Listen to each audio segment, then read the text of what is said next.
Is it just me, or is there a problem with trust at the moment? I'm struggling with trust. I mean, when you're a kid, you trust your parents, don't you, that they're going to do the right thing for you. And on the whole, most parents do, of course. You trust your siblings and your friends that when you're in need, they'll come to your aid, as you would for them. You trust your partner, don't you, that they're going to be truthful and honest. And if there are problems with any of these immediate people, you can do something about it. You can get together and you can talk and you can sort out your problems. And it's okay. Trust does go up and down, doesn't it? But you can sort that. That's not the trust that I'm having a problem with. The trust that I'm having a problem with is with the institutions in this world. The government, the health service, education, the police system, banking, and the food industry. They seem to be the ones that I'm struggling with most at the moment. So the government, they just seem to lie to you. I mean, they seem to be blatantly lying to you. You give them the consent to form a government, they make some promises, and then they don't deliver those promises, but they suddenly decide that they're going to come up with a whole range of stuff that you've never asked for. And it's going to be a lot more restrictive and involve fines and push you into areas that you don't want, 15-minute cities being one of them, or digital ID being another, or central bank digital currency being forced upon you. Or, of course, during a pandemic, they're going to lock you in your houses and tell you that you can't come. They're going to restrict your freedoms. This is an area that I find very difficult now to trust. My levels of trust with the government have gone right down. I just don't trust them. The medical profession, health. I just don't trust doctors and the whole industry anymore. It seems to me that during the pandemic, for example, is one area where huge amounts of trust just vanished overnight. Firstly, of course, as I remember it, we were told if you got the virus that was coming around, you weren't supposed to go to hospital. You had to stay at home. Now, in the past, any time you had some sort of illness, you had a spot and you thought, oh, I don't know what that is. The advice has always been early intervention, get it sorted as quickly as possible. But no, this was stay away from the hospitals. We don't want you there unless, of course, you're blue in the face and nearly dead. But don't go to your GP because the GP didn't want to see you either. So they were all scared of it. And it turns out that although there was some medical stuff that you could use, some medicines and stuff that were already on the shelf, some of them out of patent, so they were cheap to use. No, you can't have those. We've got to wait for the miracle cure. Oh, okay, so I'll stay here. I can't breathe, but I'll wait for the medical cure. Then the medical cure turns out to be this experimental medical cure that actually we can't guarantee anything's going to be, well, we say it's going to be safe, but actually we won't take any responsibility whatsoever if anything nasty happens to you. We've got a big waiver. But we're going to encourage you to have it, so much so that you'll be cajoled and the mainstream media will get on board and really tell you you're an idiot if you don't take it.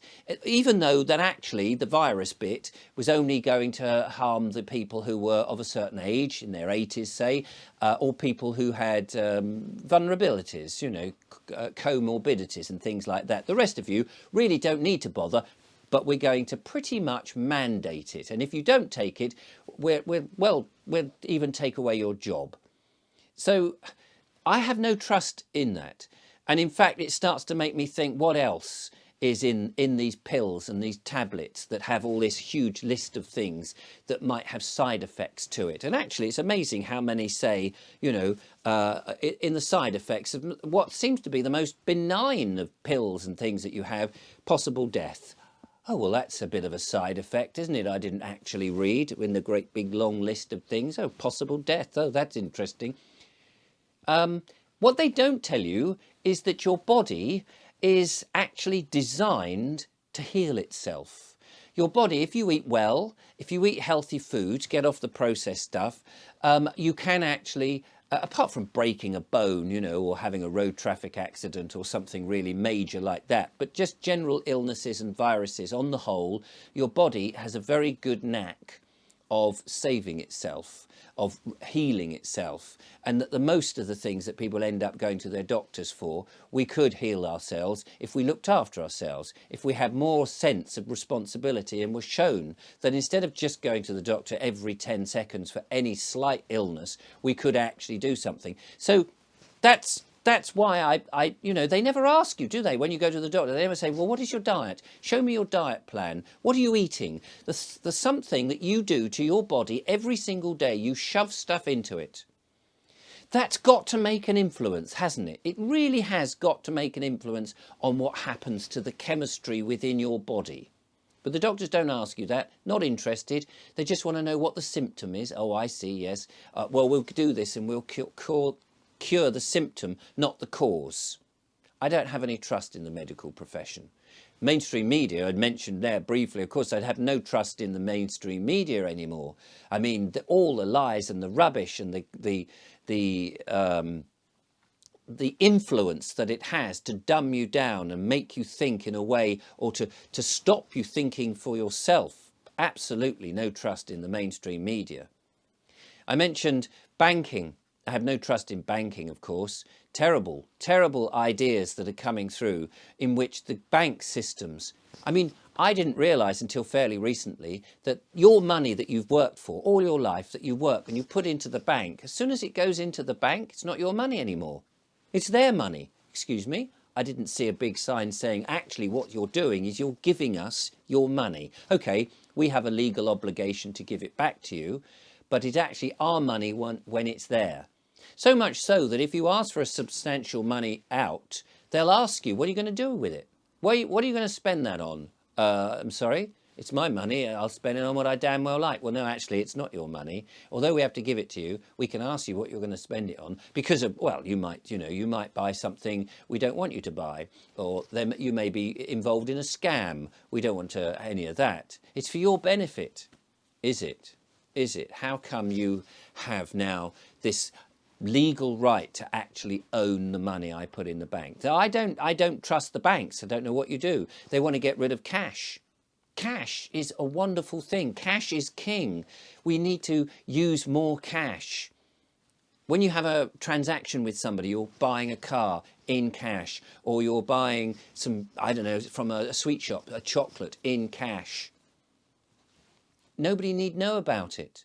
It's a private transaction. Nobody needs to be there and say, oh, look, you've been buying too many meat pies. We can't have that. You've bought too much petrol. You've been travelling too many miles. We can't have that. It's a private thing. Cash is a wonderful mechanism. I want to talk about money and the hopelessness of money in another video, but that's for another day. So I don't trust the banks anymore. I mean, this is terrible. Trust in the institutions is waning. Police.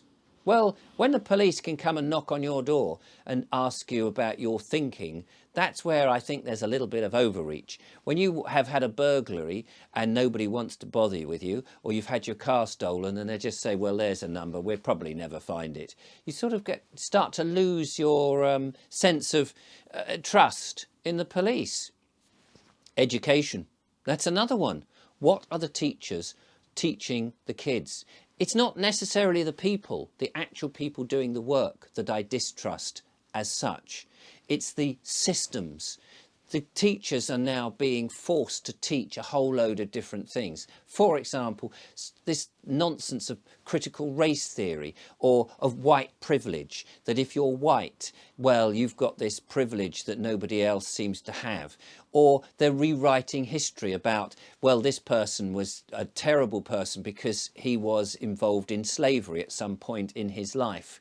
And they're putting modern sensibilities on historical events, changing things, introducing that different races were around, say in Britain, at a time when those races really weren't around. But oh, no, diversity has been here all the time. All of this nonsense is being taught to the next generation, and they trust their teachers that they're right. And if you say, well, son, I don't think that is true, the kids are going, yeah, no, it is true. It's in books. It's in black and white. So I don't trust the schools. I don't trust it, which is why people are interested now in homeschooling. Get them out the schools. So that's another of these institutions that I am struggling with. The food industry. There's another industry. I touched on it earlier about how important it is to eat healthy food, real food, food that's produced, if possibly, locally or organically, without the pesticides, the fungicides, the insecticides, all the poisons and toxins that are being put into the food. But worse, it's the processed food with the sugars and the who knows what else is that are being shoved in there. Bugs and weird things that are going into our food. Somebody sent me a report to say that there was a product, a cereal, a breakfast cereal, that apparently has more nutrition than real raw food. I mean, it's laughable, except that people are believing it. This is because it's all about money, about control, about keeping people under. And this is wrong. This is so wrong. And my trust has completely gone. So I don't know who to trust anymore. Well, I know I just don't trust them. And I've suddenly find that I have to trust myself, and I take responsibility for myself much more seriously. And I offer so little level of trust when I go to these institutions, because I now know and expect there to be simply a big lie. I'd be interested to know what your level of trust is. Do you trust these people now? Do you trust them? And what do we do about it? I'd love to see your comments. Thanks for watching.